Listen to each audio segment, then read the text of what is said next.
tabunan na, iwan ko ba? Dulo. Dulo na tinambakan na namin noon.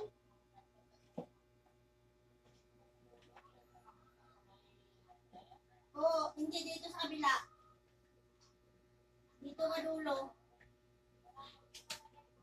Malambot yung lupa, yung pinustin ni Greg na, Juan. Na giwang na naman yung lupa dun sa may pinustin niya, kaya yun, natanggal na naman. Pero dyan, lahat ng tubig kasi galing sa kalsada, dyan naiipon. Yung galing dito sa turod, sa kabila, dyan din bumagsak, dyan naiipon. Yung tubig galing dito sa kalsada nila Bia, ay birang napapasok din dito. Tinabunan na namin ng mga nakasako-sako na lahat.